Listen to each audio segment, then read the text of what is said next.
Sabemos lo que te hace reír. Hemos sido cómplices.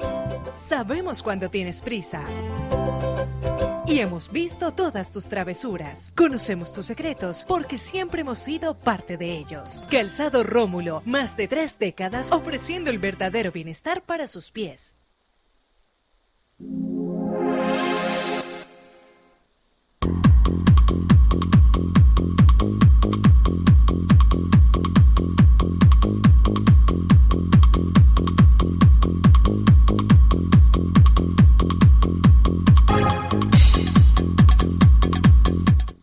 Transportes especiales a cargo. Confianza en la vía, con sentido social.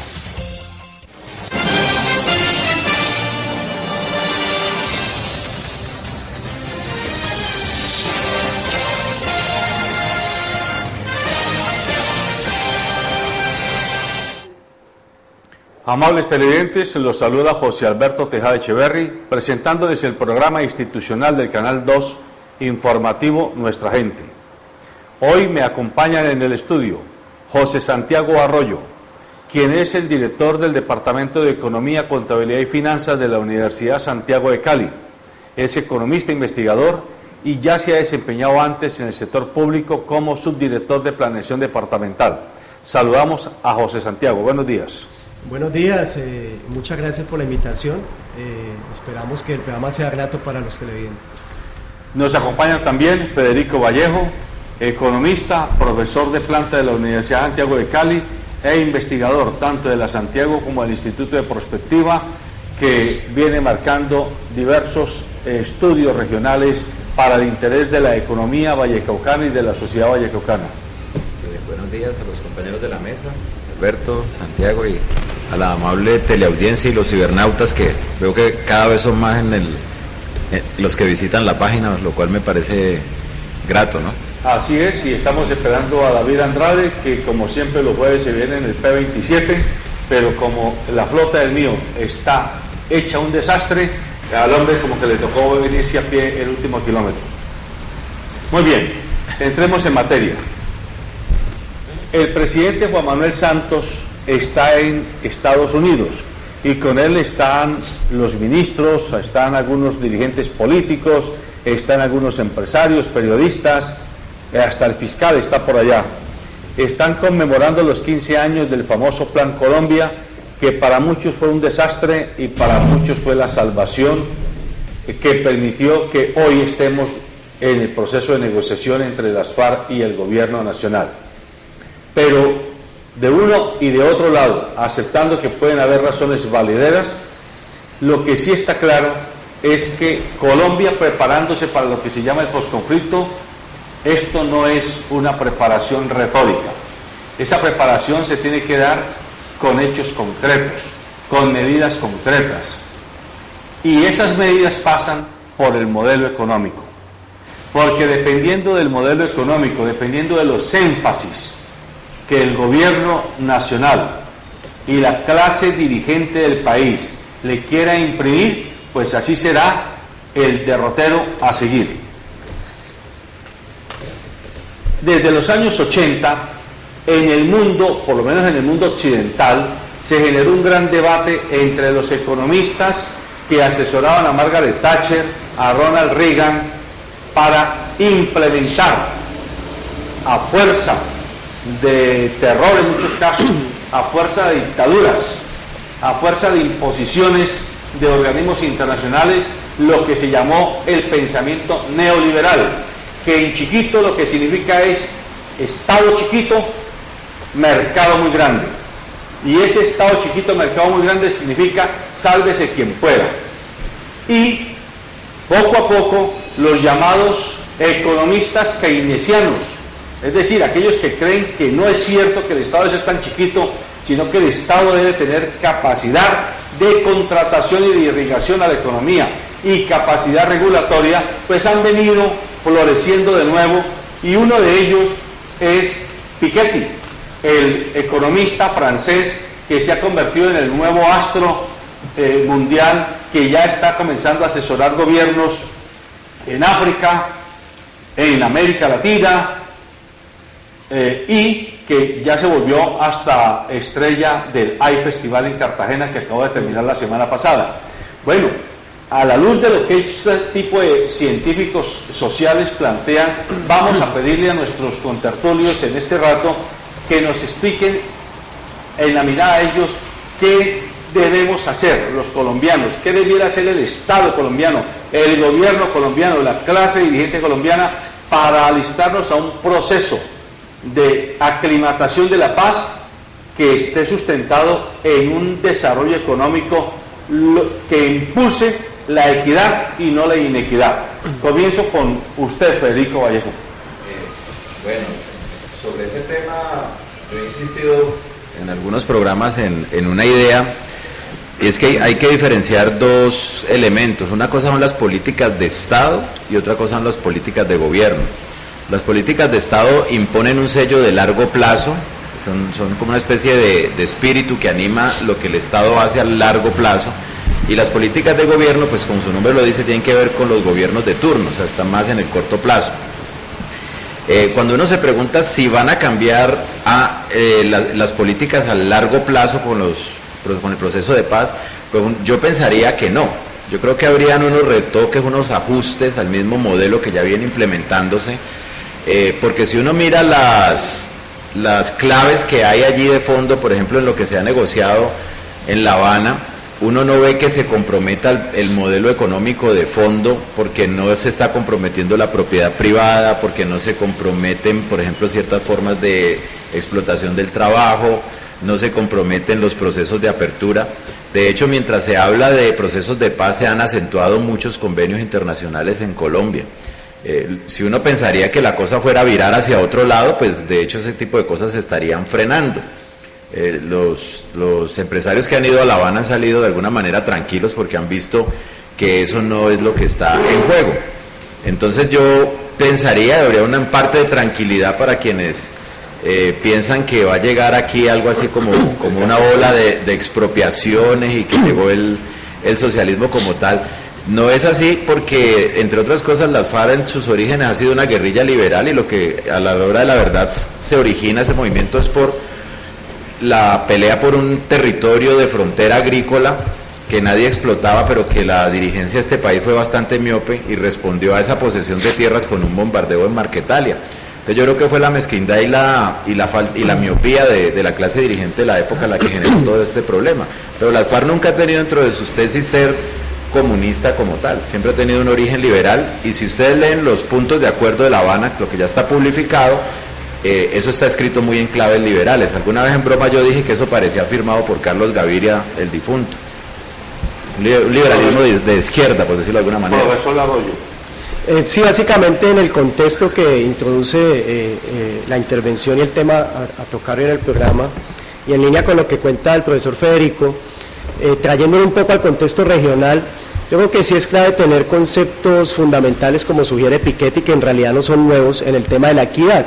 Y lo que uno sí esperaría es que efectivamente en este momento de coyuntura que nuestros municipios, departamentos a nivel nacional están trabajando ya en los planes de desarrollo, efectivamente se coloquen programas que van a arropar proyectos que tienen que ver con una inclusión social, que va a tocar el tema del posconflicto. Para nosotros en particular el tema del Pacífico es súper importante, y en esa línea uno sí esperaría que el modelo de desarrollo regional para nosotros los vallecaucanos y en todo el contexto del litoral sea un tema que efectivamente vaya en sintonía y vaya en armonía con los temas de equidad. Para ello, digamos, ya hay como una apuesta inicial que es el tema de las iniciativas clúster, y uno sí ya empieza a ver al menos esa miopía que el profesor Federico ahorita señalaba, que cada vez empieza a disminuir, quizás muy lentamente, pero ya el sector empresarial de la región empieza a entender que hay una articulación, hay unos encadenamientos productivos que necesariamente tienen que mirar a los pequeños. Y si ya miramos a los pequeños empresarios, al mini pyme, como yo normalmente lo llamo, y incluimos incluso el concepto de informalidad laboral en distintas cadenas productivas, demos un ejemplo en el tema de región, pensando en todo lo que es la bioregión, ahí uno podría empezar a entender que esa tradición de la región en el tema del monocultivo ya puede tener efectivamente un tratamiento distinto. De nuevo, sí, solo si la miopía empieza a quitarse, y con esta iniciativa clúster que está avanzando quizás lentamente, uno podría empezar a entender que estos temas del posconflicto para nuestra región van en la línea de resolver ese modelo que ha sido súper inequitativo y que claramente tiene disparidades y desigualdades sociales muy concentradas para el caso del Pacífico y el Valle del Cauca.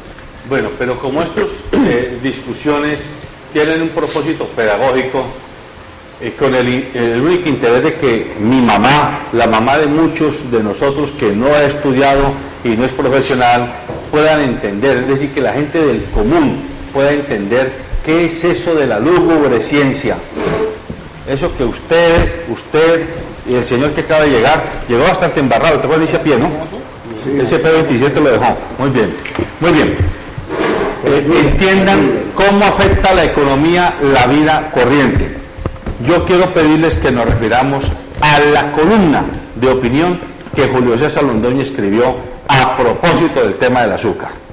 Porque es que hablar en retórica de que lo bueno, que estamos dispuestos, que vamos a ser incluyentes, etcétera, esto hay que pasarlo por el sedazo de la realidad. El periódico regional muestra tímidamente que el río Fraile y el río Amaime están casi secos, afectando y dejando sin agua al Cerrito y dejando sin agua a gran parte de Palmira ya. Pero lo grave es que ahí en un renglón como en el cuarto párrafo dice: 2 ingenios de la comarca han desviado los cauces de los ríos y cañicultores de la región. Están invadiendo la laguna de Sonso. La laguna de Sonso la está invadiendo una familia prestante que tiene un apellido muy cercano a senadores de la República, la familia Cabal, hay que decirlo con nombre propio. Entonces, la pregunta que hay que hacer es: ¿y cómo así que cuando la Superintendencia de Industria y Comercio les pone una multa de 300.000 millones de pesos dicen se acabó el mundo, este es el desastre? Y comienzan a decir que eso es una afrenta contra el Valle del Cauca. ¿Cómo así que contra el Valle del Cauca? ¿Es contra el Valle del Cauca o es contra un monocultivo que tiene nombre propio en 7 familias y que se han creído dueños del Valle del Cauca? Díganme ustedes, que son economistas, si es así como vamos a hacer la paz. Y si es así como este territorio, que es uno de los territorios más afectados por la violencia, va a poder aclimatar la paz. Y comience usted, que llegó tarde, señor. Muchas gracias, José Alberto. Un cordial saludo a los compañeros de la mesa, a toda la teleaudiencia. Sí, pues llueve un poquito y se descontrola uno, y los tiempos que uno planifica no resultan. Pero muy interesante el tema que están tocando, y para complementarles un poco los comentarios acerca de la caña de azúcar, hace mucho tiempo se han identificado más de 120 y piola productos que pueden salir de la caña de azúcar, y sin embargo nosotros, con tanta historia, con tanta tradición, siendo tan cañicultores, tan solo hemos desarrollado 11 de esos 120 y piola productos. Entonces ahí, cuando se habla de encadenamientos, de clúster, de tener una responsabilidad social y que de mi operación yo pueda generar mayores beneficios y mitigar los impactos, evidentemente el Valle del Cauca no ha sido ejemplo de que con ese monocultivo sea un gran desarrollador social y económico de la región. Todo lo contrario, lo que ha demostrado es que es una región inequitativa, una región donde el recurso, digamos, y el capital se concentra. Evidentemente es un tema de cambio actitudinal, es un tema de liderazgos. Nuevamente, no es que falten liderazgos, sino que los liderazgos no son los apropiados. Creo que nosotros somos casi una sociedad premoderna, casi que estamos saliendo del feudalismo apenas. Todavía tenemos grandes señores donde todos quieren hacerse bajo su sombra. Cuando eran los feudales, cuando eran los gamonales de pueblo, eran los gamonales de pueblo, luego los políticos, luego los narcotraficantes. Y así es como todavía tú vas a reuniones de líderes empresariales y el promedio no te baja de 70 años de edad. Entonces, pues evidentemente, y bueno, en política lo estamos viendo que, digamos, ya los grandes liderazgos pues quedaron, digamos, en esos niveles de edad, que eso indica que estamos anquilosados y que estamos un poquito retrasados. Yo creo que sin duda alguna, como todo, no es echar el discurso, no es dejar los planes, sino finalmente tener la actitud, el compromiso realmente para cambiar las cosas. Y en el Valle del Cauca sí que tenemos las capacidades, sí que tenemos una diversidad impresionante, pero no se generan las oportunidades para que esa diversidad crezca y avance. Federico, en Europa, en Japón, en Estados Unidos, ponen multas del orden de 800 millones de euros, de 500 millones de euros a multinacionales como Siemens, como Volvo, como Volkswagen, para poner solo las más recientes, y allá eso no significa que es que se atentó contra la propiedad privada, que se atentó contra la sana convivencia económica. Y aquí se le pone una multa de 300.000 millones que terminó en 260.000 millones a quienes en una década, en solo una década, recibieron vía subsidio porque cobran el doble del precio internacional del azúcar en el mercado interno, fuera de que recibieron el subsidio para el etanol, recibieron 2.2 billones de pesos de impuestos que pagamos los colombianos y se le aplica una multa de 260.000 y dicen que el mundo se cayó. Complementando un poco con el tema de la miopía que había planteado Santiago y la necesidad de un giro, digámoslo así, de tener una clase política que se relacione un poco más con el sector productivo de una manera proactiva para la región. Esa necesidad pues que urge incluso para ellos mismos porque es bastante miope, pues obedece a algo, y es que nosotros tenemos una suerte de premodernidad en la cabeza, como bien lo decía David Andrade ahora, y una posmodernidad en el aparato productivo. Y entonces, ¿qué quiere decir eso? Mientras nos tecnificamos y hacemos etanol y intentamos hacer otros usos de la caña de azúcar, al mismo tiempo mantenemos esas lógicas de los señoríos y los gamonalismos e intentamos que eso se mantenga. ¿Qué es esa lógica de los señoríos y los gamonalismos? No solamente en política, sino tener una clase productiva, un sector empresarial que quiere estar protegido todo el tiempo, que no se arriesga a la innovación, que no se arriesga si no está de la mano con alguien. Entonces, ahí falta un poco también de capacidad de liderazgo de ellos mismos para llevar a cabo ese tipo de desarrollos.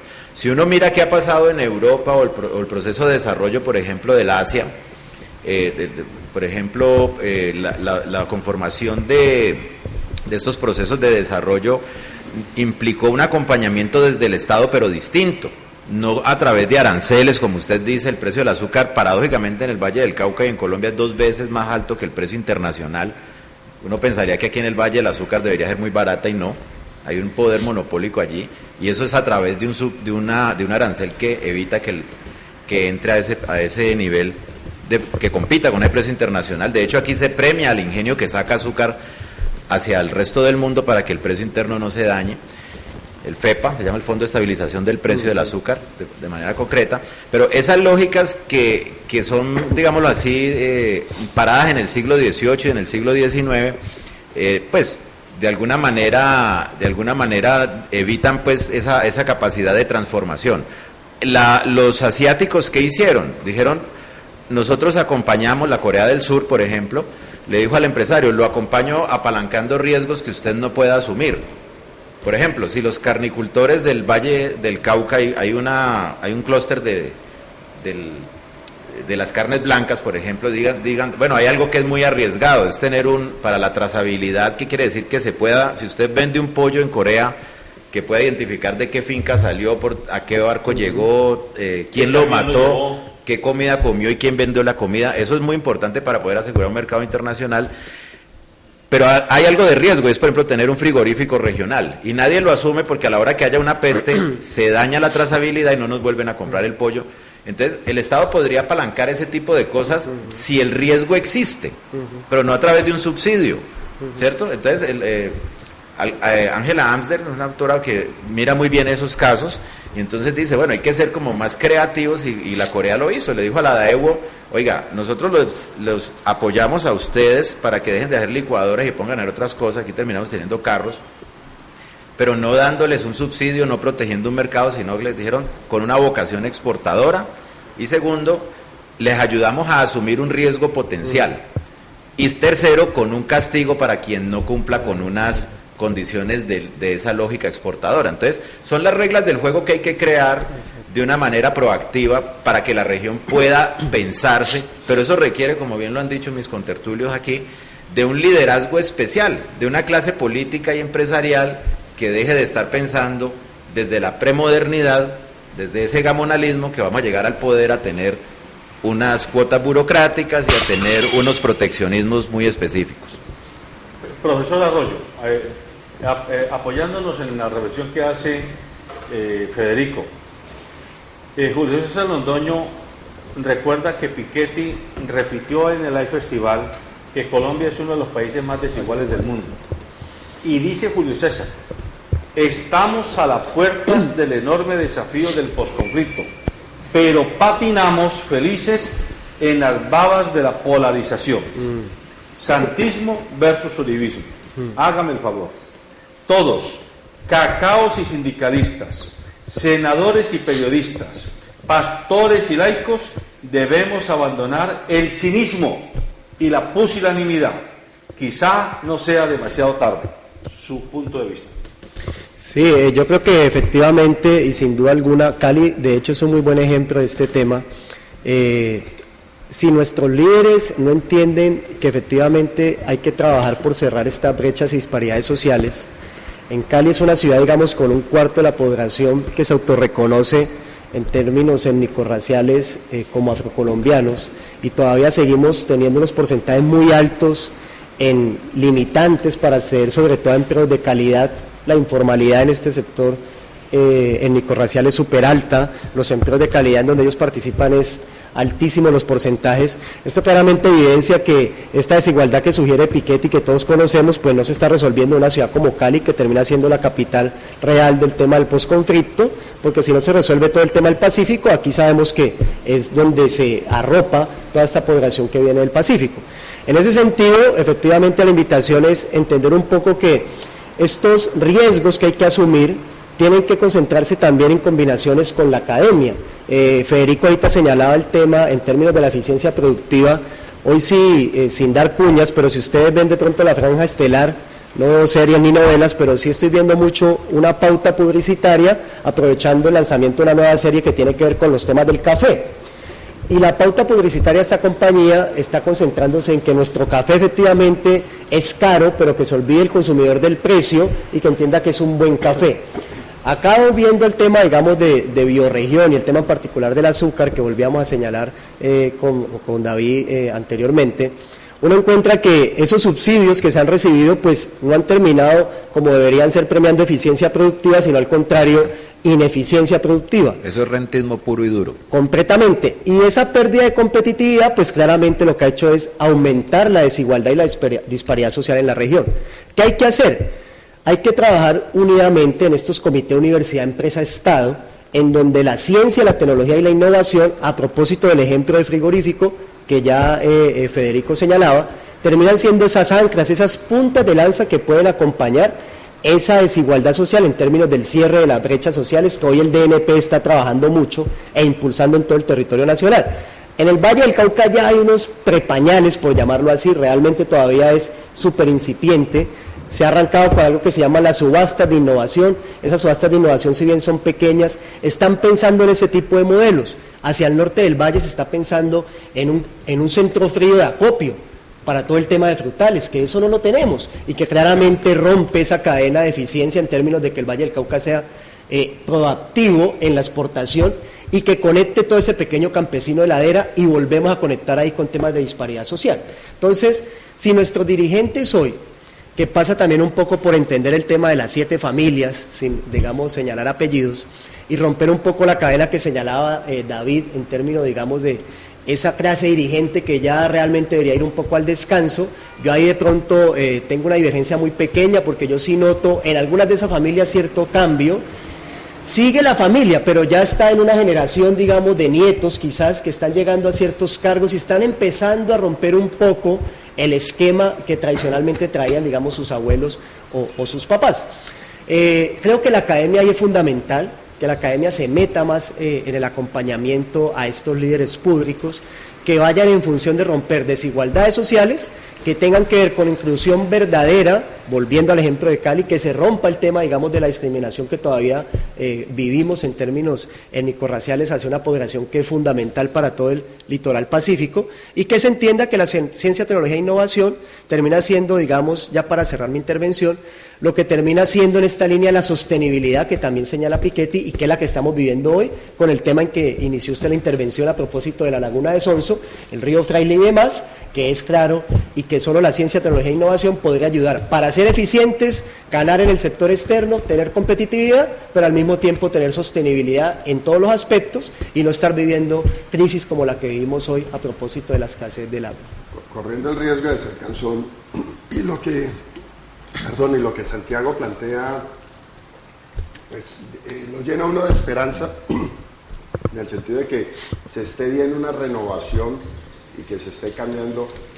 Lenta, pero hace poco un muchacho, uno de 40, que está pretendiendo a tener una iniciativa regional acá, todavía con esa idea de que la administración pública no sirve, entonces saquemos la plata y pongámosla en entidades privadas, donde evidentemente no podemos superar los salarios mensuales que en la administración pública no le pagan y por eso no le van para allá.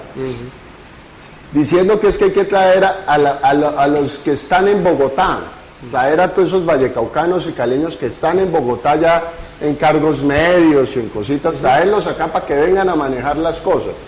Entonces uno ve ahí cómo esa manera de pensar. Primero, si tú eres caleño y vallecaucano y quieres venir a tomar un puesto de importancia, de relevancia acá en la región, tenés que irte a Bogotá para que te traigan. Ese es el ejemplo que se está dando últimamente. Y segundo, en vez de dejar gente allá en el centro de poder, que así no queramos, allá es el centro de poder, y en vez de ver cómo los perfilamos para que vayan avanzando, hombre, absurdamente deciden traerlo porque son los amigos. Entonces, mira, claro, gente que ha tenido la posibilidad, pero que no cree en sus universidades, porque es que el tema de que aquí hay universidades de ricos es cuento. Aquí el que estudia en la universidad más al sur de la ciudad, como el que estudia en las del norte chiquita, es el mismo caleño, el mismo hijo de taxista, el mismo hijo de trabajador, sino que uno se endeuda más, el otro se endeuda menos, pero están ahí. ¿Por qué los ricos ni quieren Bogotá? Estudian en el exterior, y si llegan a hacer una vidita laboral es en Bogotá, y lamentablemente no terminan conociendo las realidades de nuestros campos, de nuestras ciudades, de nuestras gentes.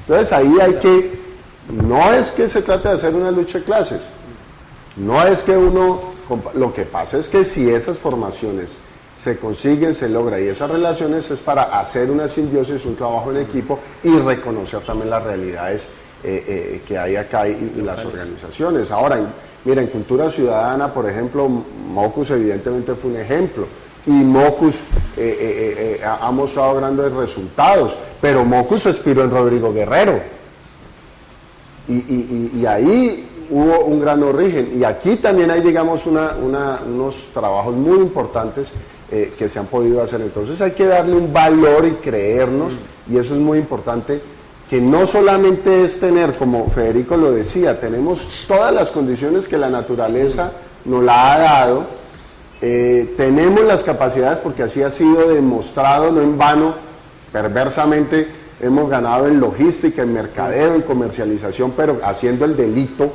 y han sido las organizaciones criminales de esta región las que han sido supremamente exitosas y han ganado todos los mecanismos de vigilancia, control que el mundo entero puso. O sea que la innovación, la capacidad, la tecnología, la imaginación, la inteligencia la tenemos, pero no tenemos las vías como aquí prácticamente se ha planteado, que lo que estimulamos es quédese ahí quietico y rente, y no estimulamos aventúrese, innove y vaya. Y en eso yo, a pesar de que corro el riesgo de ser cansón, quisiera insistir. Pero bueno, es muy alentador, Santiago, tú que has estado últimamente moviéndote en esas líneas, que veas unas especies de renovación, y eso hay que acompañarlo. La crítica no se hace con el propósito de frenarlo, sino que ojalá cuando traigan a toda esa gente de Bogotá, pues también escuchen la gente que ha estado aquí, para que podamos hacer simbiosis interesantes. Lo que usted está planteando, David, me lleva a pedirles a ustedes que reflexionemos sobre el cortísimo plazo y el mediano y largo plazo.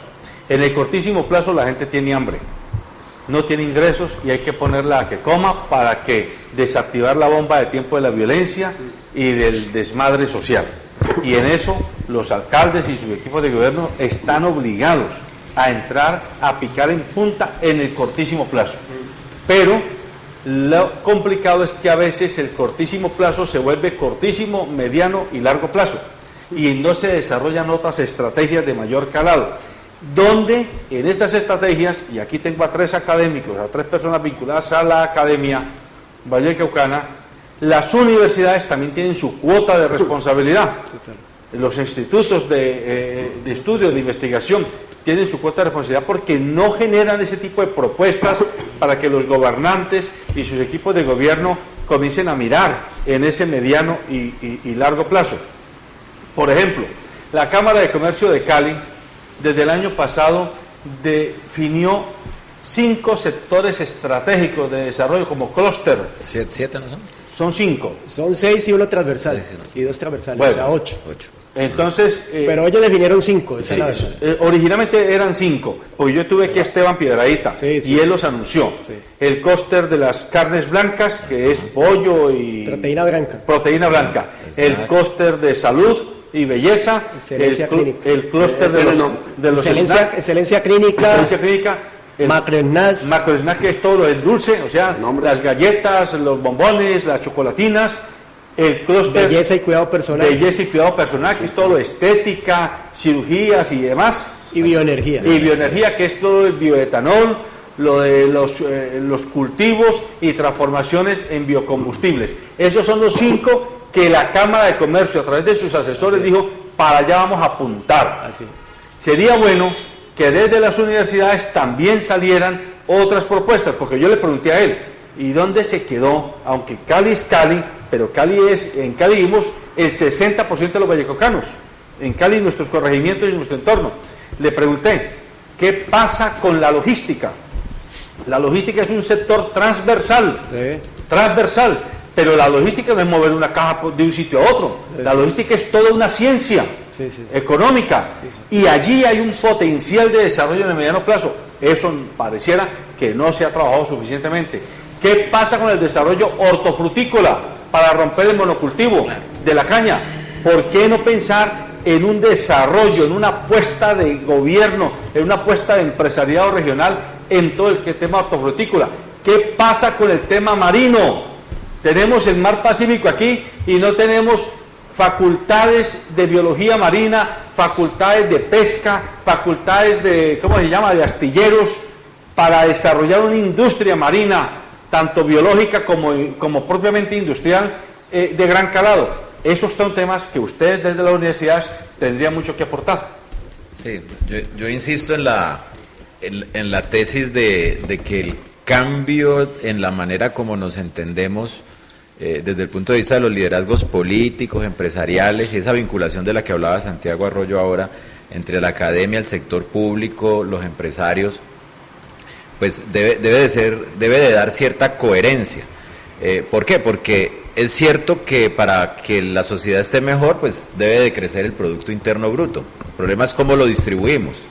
Los neoliberales creen que a través del mercado hay una especie de goteo, que si a los grandes les va bien, entonces a los pequeñitos les va bien por arte de la mano invisible de la que hablaba Adam Smith. Pues la historia ha mostrado que eso no es cierto y que el Estado debe de intervenir. Entonces se llega a un choque allí y dicen: el Estado es el demonio. El problema no es que el Estado exista o no, el Estado debe existir. De hecho, ninguna tesis liberal burguesa desconoce el Estado.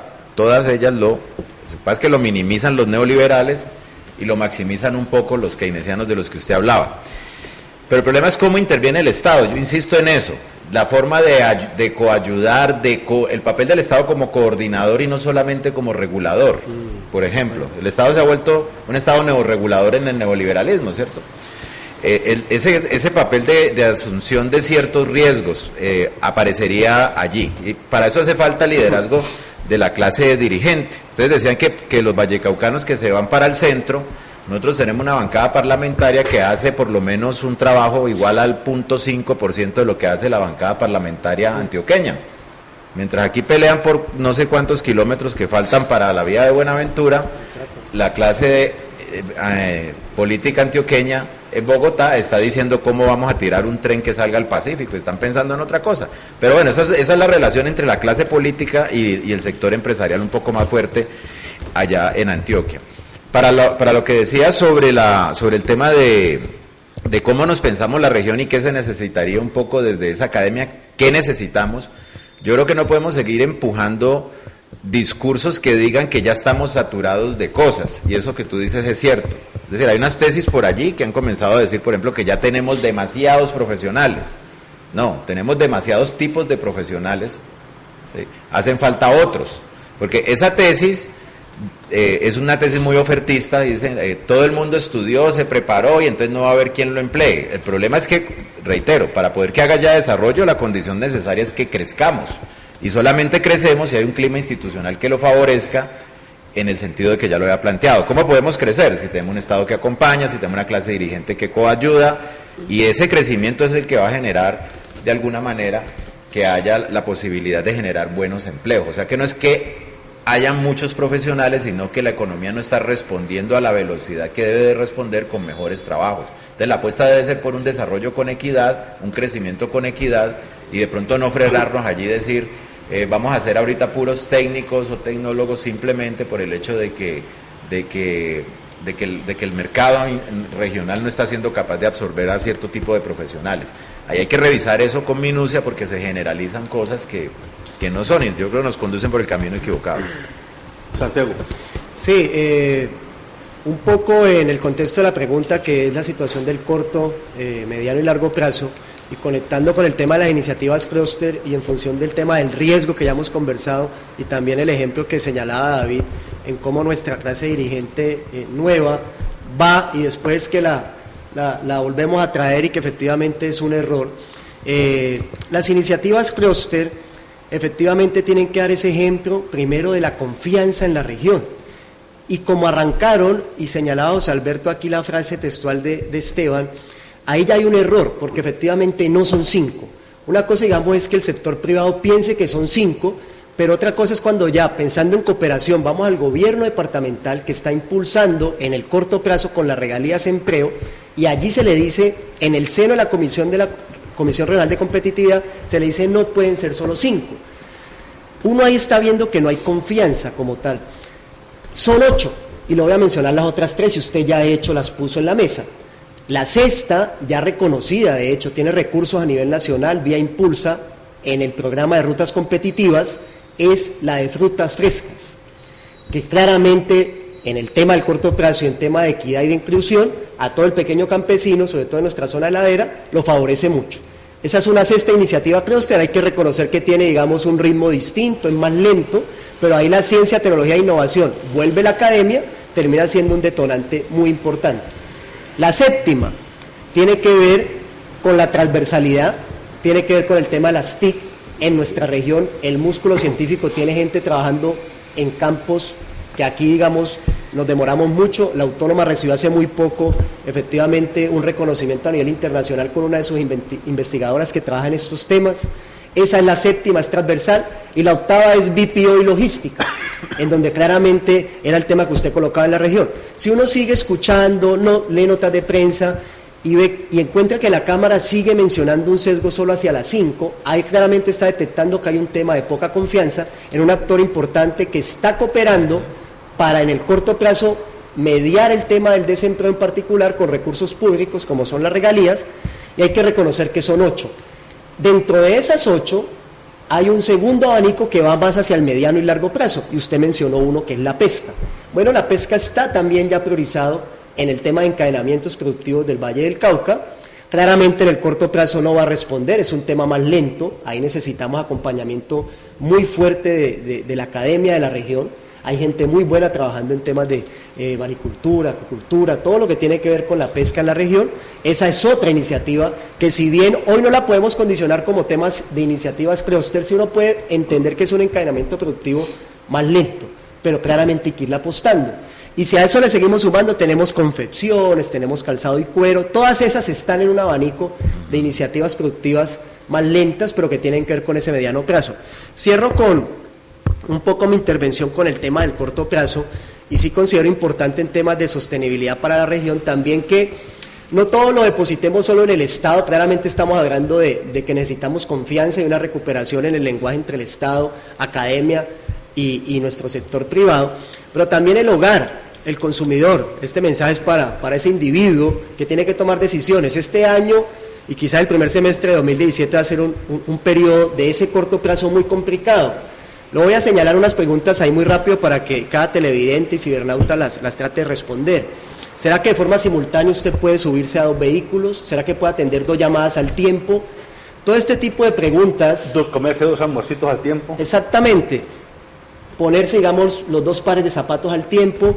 Esto tiene que ver, digamos, para entender también este fenómeno que estamos viviendo en términos de la situación de crisis y escasez del agua.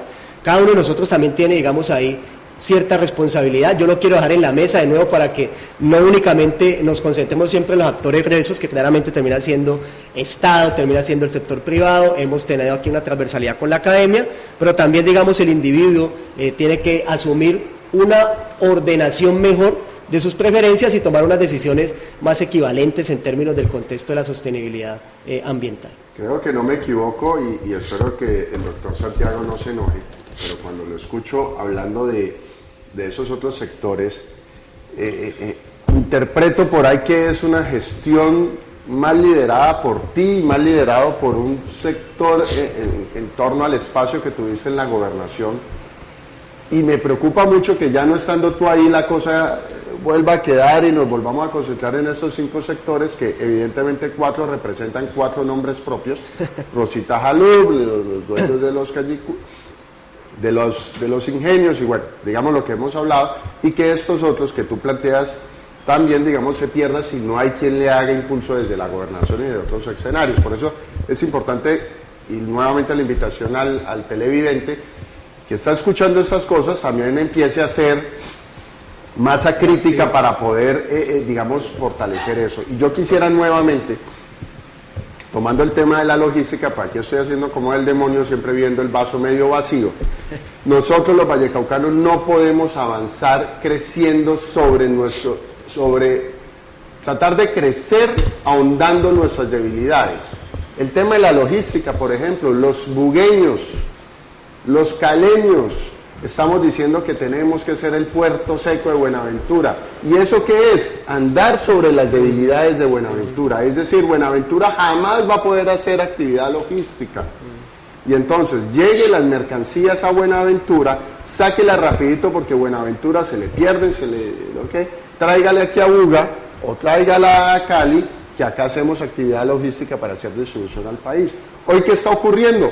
Hoy llega la mercancía a Buenaventura, por ejemplo, para una cadena de supermercados colombiana, se va hasta Envigado, en Envigado hacen actividad logística y los productos los devuelven a los supermercados de aquí de Cali, evidentemente siendo muy ineficientes, pero evidentemente si queremos ahondar sobre las deficiencias de Buenaventura para nosotros ganar espacios en Buga o en Cali, pues estamos haciéndolo mal como región y como sociedad.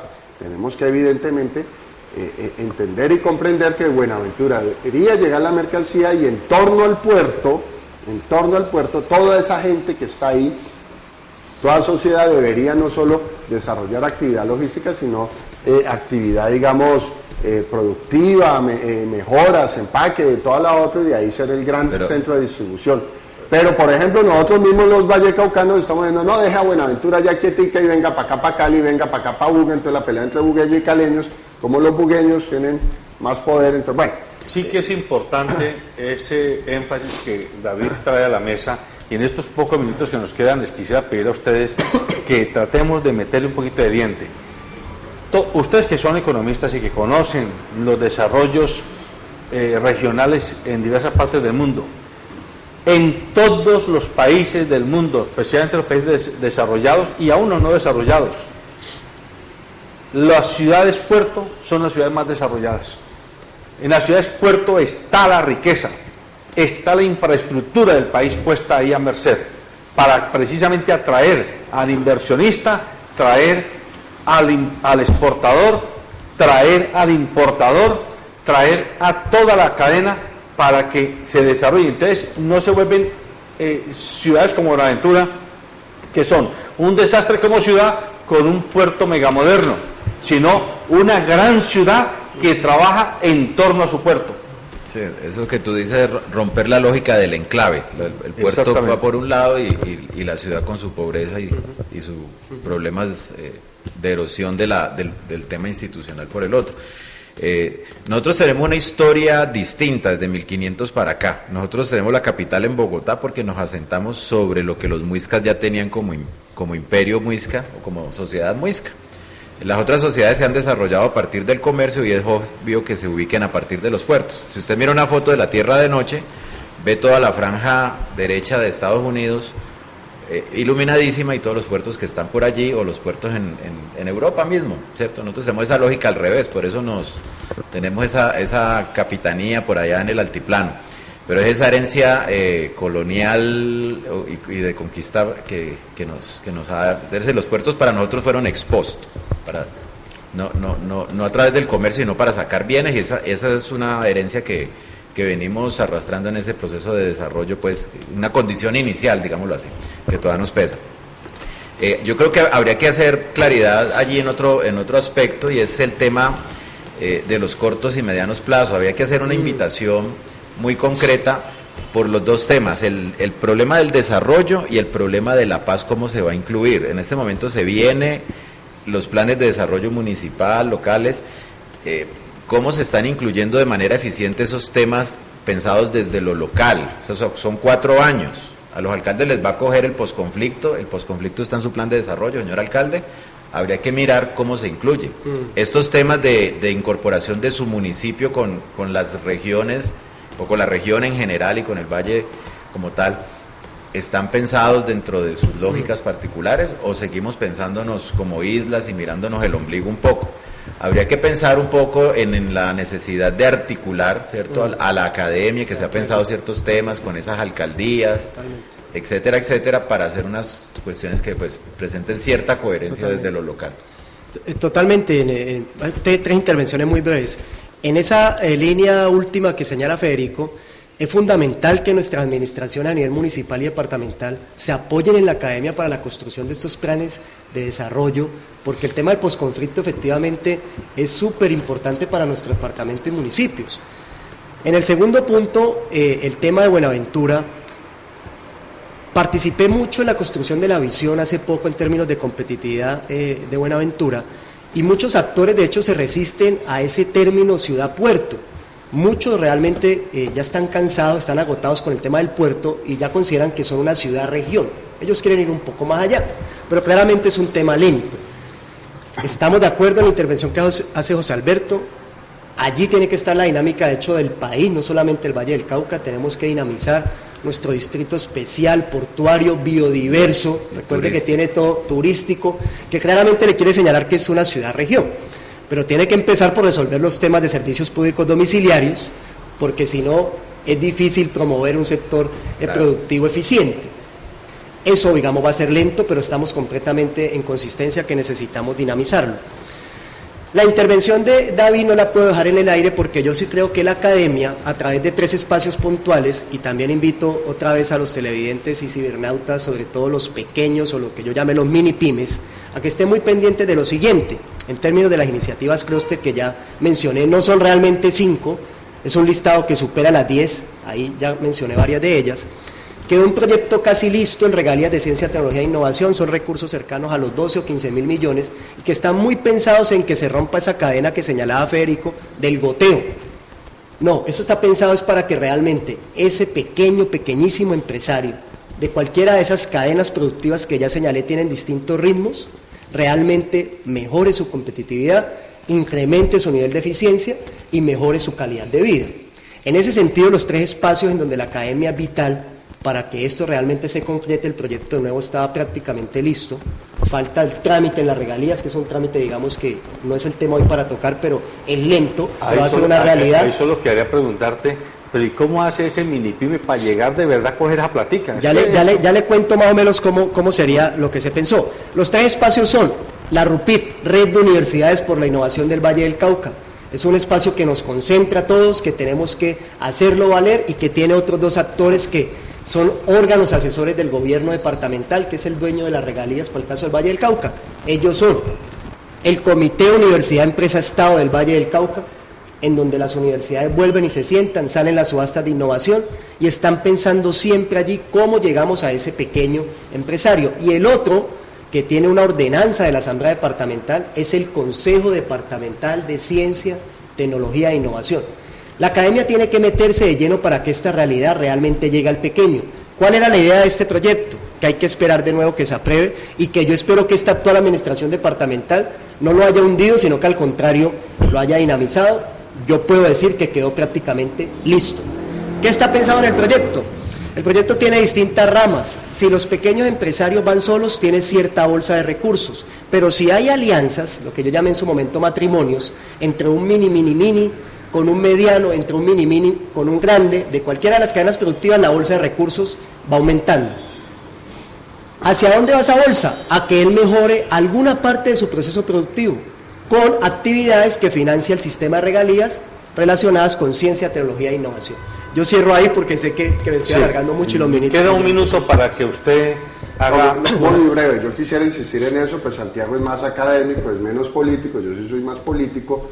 Todo eso que está diciendo él, que es tan alentador, a mí me da temor que fue la gestión de él a la gobernación y mañana llega de un plumazo un sucesor y acaba todo y lo destruye. Por eso es muy importante que usted se forme y que usted reclame sobre esos espacios. Eso es muy importante, y hacer masa crítica, generar opinión, hacer participación política, hacer participación mediática en los medios, preguntar, para no ser un pueblo ignorante, un pueblo desentendido, un pueblo que no le importa nada y hacen y deshacen con nuestras cosas y con los recursos que nos pueden ayudar a desarrollar y a crecer. Y en eso yo sí quiero decir, mire, aquí lo que sí tenemos es que usted va a cualquier tallercito y le dice a la gente, necesito este tornillo, necesito arreglar esta máquina, la máquina rusa, la máquina polaca, la máquina alemana, un gordito de esos con camisa esquelético y pantalón roído, le hace la pieza y le hace la tecnología. Eso no se ha considerado como un sector. Y aquí la gran industria, la multinacional está y le ha ido bien porque tiene a todos esos indios patirrajados, a todos esos negritos ingeniosos con esas maquinitas haciendo lo que se les ocurra. Aquí hacemos submarinos, aquí hacemos caletas, aquí hacemos de todo. Y a ellos no se le ha ido la plata y ellos no son clúster porque ellos no tienen sentado a alguien allá en FENALCO o en la Cámara de Comercio o en algún lado. Entonces sí hay que representar a esas gentes, y ahí sí que hay cosas transversales, porque un tornillito lo necesita la grande, la mediana y la chiquita. Bueno, yo le agradezco a Federico Vallejo y a David Andrade, quienes se han comprometido con este programa y con este canal para los días jueves, estar siempre invitando a alguien que tenga que ver con los temas económicos para hacer pedagogía. El propósito de este programa, ustedes ya saben, amables televidentes y internautas, es hacer pedagogía, que la gente comprenda qué es lo que pasa, porque es que cuando uno le deja estos temas a los expertos, a los sabios de la tribu, uno solito se excluye y entonces queda presa fácil de cualquier manipulación. Tenemos la obligación y la imperiosa necesidad de entender la economía en el lenguaje diario de nuestro trabajo y de nuestras familias, porque es que la economía, como la política, se acuestan y se levantan con nosotros. Usted se puede haber acostado anoche con mucho sueño, pero hoy por la mañana se tiene que levantar a resolver el problema del transporte de sus hijos, el desayuno de sus hijos y el suyo, el transporte suyo al trabajo. Es decir, mil y una cosa, el sustento diario de sus familias. Así que la economía está pegada a nuestras vidas 24 horas, como la política, porque la política toma las decisiones que nos van a afectar en la vida diaria a todos nosotros. Recuerde entonces que este programa es un aperitivo para que a usted se le abra el apetito por buscar información completa, veraz y oportuna, que le permita ejercer su ciudadanía. Eso es lo que pretendemos desde el informativo Nuestra Gente, desde el Canal 2, el canal de nuestra gente. Buenos días.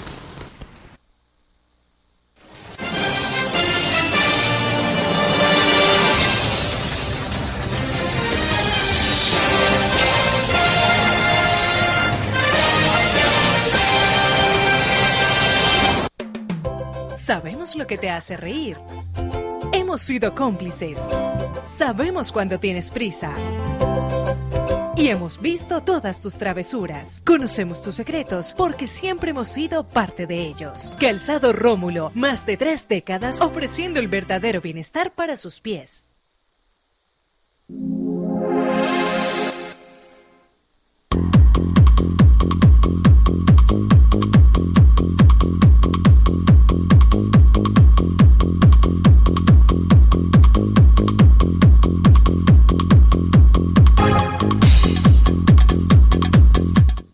Transportes especiales a cargo. Confianza en la vía con sentido social.